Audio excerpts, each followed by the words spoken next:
A gente segue nesse assunto para te contar que o Banco de Brasília disse que pode receber um aporte do governo do Distrito Federal, do DF, caso seja confirmado o prejuízo à instituição. No caso do Banco Master, o Danilo Moliterno vem conversar com a gente aqui no nosso estúdio. Muito bem-vindo, tudo bem? Bom dia. Tudo bem, bom dia a ti e a todos que acompanham o CNN Money.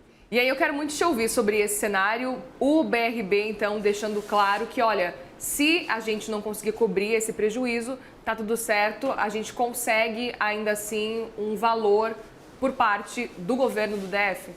Exatamente, essa é uma informação importante porque a gente está falando de uma instituição pública, que é o Banco de Brasília, o BRB, que é controlado, como você bem mencionou, pelo governo do Distrito Federal. Então a gente tem o BRB vindo a público e prestando alguns esclarecimentos com relação a essas dúvidas que surgem sobre a investigação com relação à atuação do BRB e também do Banco Master, em todo esse caso que a gente cobre longamente aqui no CNN Money. E aí, por meio de uma nota, quais são os esclarecimentos do BRB? Vamos contar essa história para a gente entender quais foram as palavras do banco. Basicamente que hoje acontece uma apuração, basicamente em duas frentes, para entender se houve de fato prejuízo no BRB em meio a todo este caso.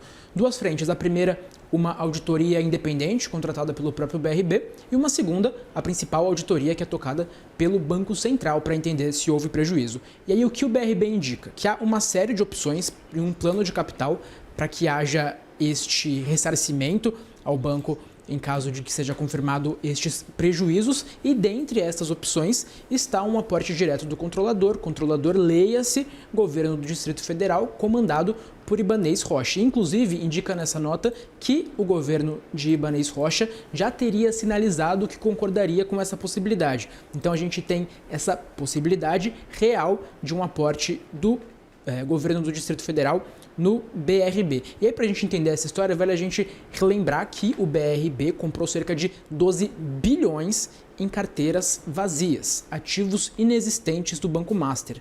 Chegou a ser tocado um processo de substituição dessas carteiras, mas o que a gente ouve de pessoas próximas a esse assunto é de que o ex-presidente do BRB, presidente à época Paulo Henrique Costa, teria indicado em seu depoimento à Polícia Federal que desses 12 bilhões de reais, 10 bilhões de reais chegaram a ser substituídos por ativos de fato existentes, mas 2 bilhões de reais não chegaram a ser substituídos. Portanto, esse seria o tamanho do buraco que a gente teria no BRB. Não chegaram a ser substituídos, isso que as fontes indicam, porque a gente teve o encerramento do processo quando o Banco Central decretou a liquidação extrajudicial do Banco Master. Mas, Muriel, esse foi um processo que a gente teve com uma série de complicações. O que a gente ouve de fontes é de que nesse processo, por exemplo, o Banco Master chegou a oferecer ativos podres do antigo Banco de Santa Catarina ao BRB. O BRB fez diligência e negou esses ativos. Também o Banco Master teria oferecido fundos vazios nas Bahamas e também nas Ilhas Jersey, que ficam ali na proximidade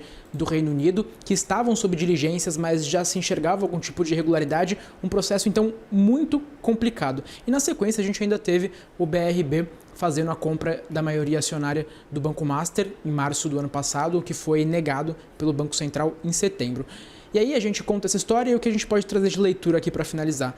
É mais um episódio em que o Banco Master começa a respingar nas contas públicas, começa a respingar no dinheiro do contribuinte, no dinheiro do pagador de imposto. A gente já contava que há uma grande possibilidade, isso indicado pelo Ministério da Previdência, de que aqueles fundos de estados e municípios que investiram em ativos do Master e tiveram prejuízos, que esse valor vai ser ressarcido por estados e municípios. Então, nesse caso, a gente já teve este episódio do Banco Master respingando nas contas públicas e agora a gente tem mais um episódio em que, sim, parece que todo esse caso que está na esfera criminal vai sim ferir o bolso de quem paga imposto. É isso, acaba ferindo o bolso de muita gente, não só o pessoal que acabou investindo no Banco Master, mas também, indiretamente, muita gente, qualquer, na verdade, pessoa que paga imposto, né, vai ter esse impacto. Muito bem. Notícias não tão animadoras Danilo Moliterno traz pra gente, mas claro, a gente espera que ele continue voltando para conversar mais com as apurações. Volte mais vezes. Obrigada.